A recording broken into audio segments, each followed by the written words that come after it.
Така, второто е правосъдието. Продължаваме с правосъдието. Малко неща, зависи всичко. Какво става в правосъдието?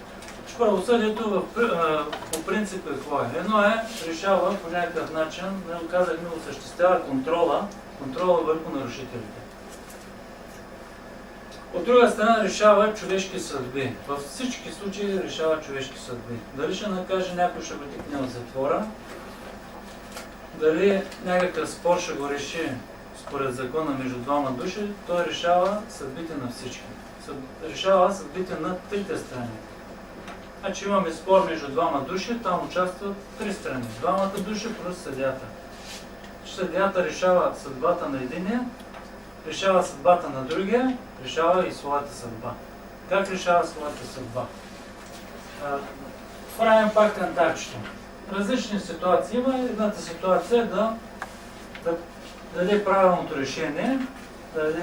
решение, където какво работеше, страх от закона или съвест, каквото искате да служите от едната страна, където нещото е в равновесие. И откъдето и двете страни, сега ако сложим страха, би трябвало да отиде нагоре, но общо взето нещата се правят така, че и двете страни да бъдат удовлетворени. Нито хем агнето да е цяло, хем вълка да е сит и така. В случая, когато има корупция, което най-често се случва, защото представете се, казахме, говорихме за човешките слабости, имаме две страни и един човек, който решава. Когато човек има слабости, той много лесно се подава на едната страна, даде му платимо и нещо решено от него полза. Когато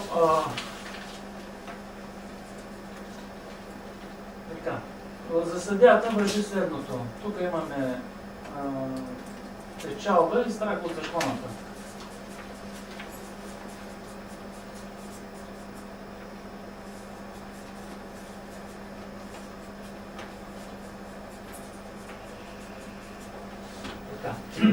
Значи на него му се предлага и в същото време го е страх.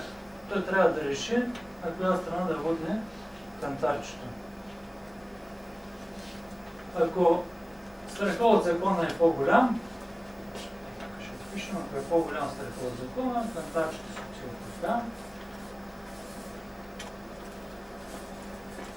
Ако от закона е така, ще го пишем. Печалба равно на 0. Това е правосъдие. Да, пишем правосъдие.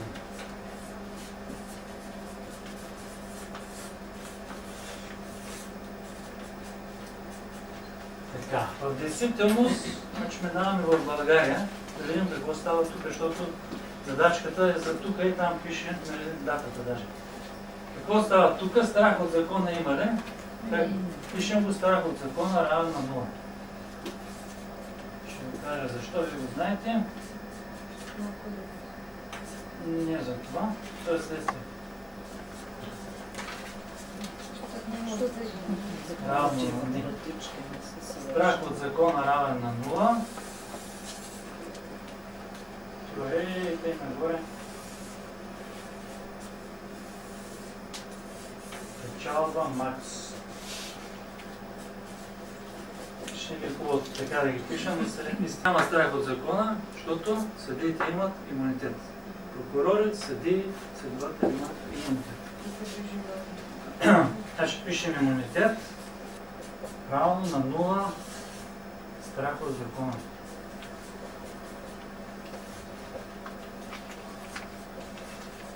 Второто нещо, дето трябва да го променим. Какво е? Имунитета да го няма. Пишем имунитет. Пак червеното триъгълниче да и намираме после лесно нещата.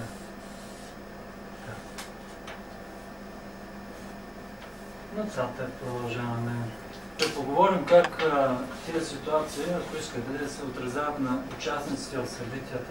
Че казахме имунитет не, за да бъдат спокойни хората в своето развитие, защото имаме някакво развитие в бъдеще нататък, какво трябва още да има? Значи казвам моето мнение, според моята ценностна система, не е задължително за всички, но според мен не трябва да има давност върху решенията на съдиите, да няма давност, в смисъл, че извършил престъпление, когато е дал решение, върху него никаква давност не трябва да има, понеже този човек е решил съдбата на поколенията, които идват след човека, върху когото е решено.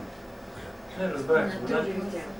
Внуците ще живеят зле, защото някой се съдия е сбъркал. Или не е сбъркал, нарочно го е направил по-скоро. Затова внуците трябва да могат след 10 години, след 15 години да си искат тяхното, да докажат, че съдията е направил престъпление, съдията да си понесе неговото, а пък за следващите поколения ще знаят да не го правят, защото ще има възмездие. Така, значи давност. Другото какво да бъде давност? Възмездие.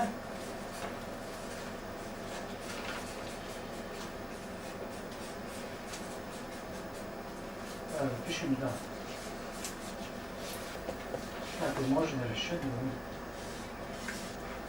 Скочихме с правосъдието. Отиваме в обществото. Не, пропуснаме парламента. Ще стигнем до едно важно нещо, дето се казва парламент, което изготвя законите в страната. Целият ред, който ние трябва да се образяваме, редът, по който оттекат всички процеси в държавата, е по едни правила, които са изготвени в парламента. Няколко думи за парламента. Състои се от тези колко са там 200 и колко души, за които 240, за които хората им плащат заплати, за да вършат там работа, да изготвят законите, по които те самите да работят. Знаете, че заплатите на депутатите да, те сами се ги определят, това е едното. Другото е, че те отиват от парите на всички, които са ги пратили там. Значи тия пари не идват от някъде отгоре, тия пари вадим от джоба, даваме, депутата отива там и работи за това, дето му е платил да свърши работа. Така, говорим за първичната същност на нещата, после тук ще напишем промените. Така, подробности още около депутатите. Работното им време, знаете ли колко? 4 часа.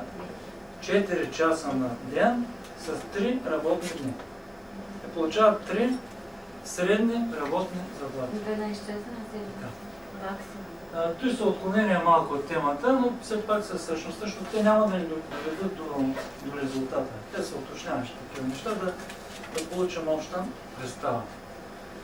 Освен това, характерно за парламента е, че в парламента, знаете ли, че не се изготвят протоколи от заседанията. Той много малко хора го знаят. Когато отидох и погледнах, исках да видя такъв протокол, всеки може да го направи, да отидете в парламента. Достъпно е, публично е, трябва да го пуснат горе в библиотеката и ще ви донесат една стенограма. Така. Разликата между стенограмата и протокола, знаете ли каква е? Юридически не носи. Не, тя се носи юридически, обаче в стенограмата не се пише кой присъства и кой не присъства. Там пише присъствието, кворума се определя от едно единствено изречение на председателя, председателстващия събранието, който казва: кворум има, може да започваме. Кой е в залата? Кой не е в залата? Какво е, що е табу? Нито се записва нищо. Значи, тръгвайки юридически назад по тия неща, ако някой юрист се хване, може да докаже, че всичките решения на нашия парламент са незаконни. Абсолютно. С очите си съм видял стенограмата, протоколи въобще не се правят и тези неща не се записват вътре в нея. Така, в парламента какво става? Горе-долу ситуацията е същата като в правосъдието. Кантарчето е пак същото. Същото кантарче. Страх от правосъдието 0.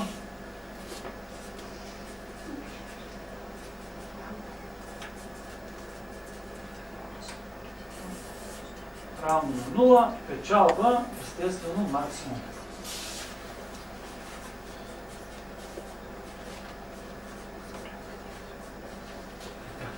Защо е така? Абсолютно по същата причина, защото имат имунитет. Никой не може да ги съди. Значи имат имунитет.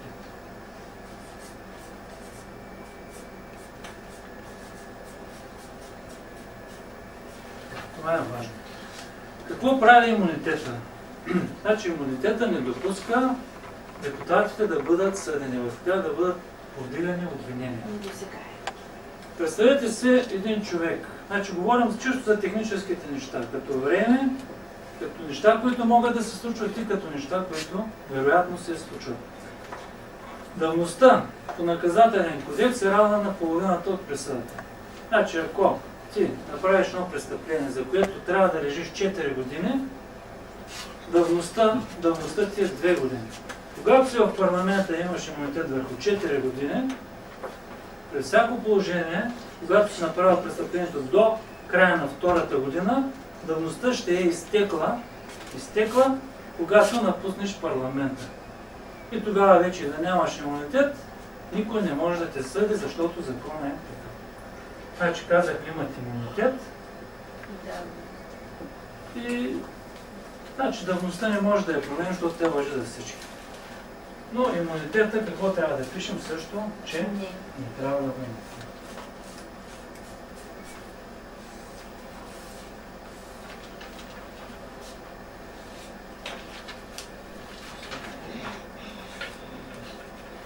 И стигнаме до обществото. За обществото много може да се говори, не знам просто как да го кажем с по-малко думички. Това е страшно много. Като преценка, с няколко думи, общество.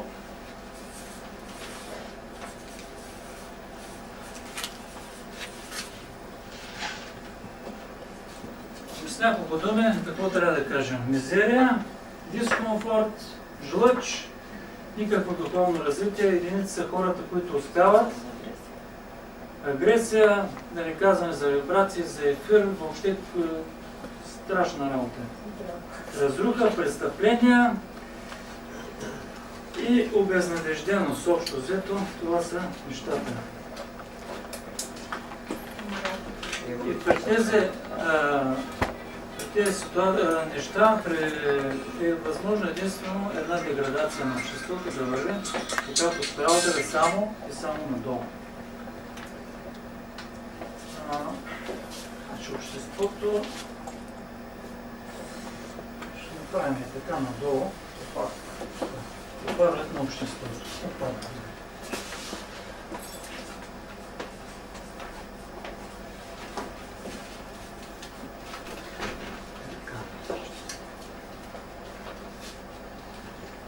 Обществото и корупцията. Обществото страда от корупцията, ясно е, след всичко, дето го казваме, че благодарение на тези неща, които стават, всяко нещо се разбива, сива се надолу. С няколко думи за отделните елементи на корупцията в обществото. Първо, държавните поръчки. Значи, едни пари събират се от всички хора, дават се на държавата, тя трябва да ги даде на хората, които да свършат нещо полезно за обществото. Когато има корупция, бедата къде е? Бедата не е, че някой е взел парите, защото тия парите или иначе ще се дадат. Бедата е, че ги взема човекът, който не е подходящ, човекът, който е безполезен за обществото. Значи, ако той върши работата по-добре от другите, това е много хубаво. Нека да си ги вземе. Но когато тия, които са по-кадърни, не могат да свършат работата за всичките, а ги вършат тия, които си плащат, разни там по-некадърни хора, тогава вече обществото става. И в крайна сметка, значи държавни поръчки, в образованието какво става, когато се купуват изпити, купуват се дипломи, то е поголовно, вече е практика навсякъде. Хора, които завършват, вземат диплома без абсолютно никакви знания. Значи в здравеопазването, тук говорим за корупция въобще,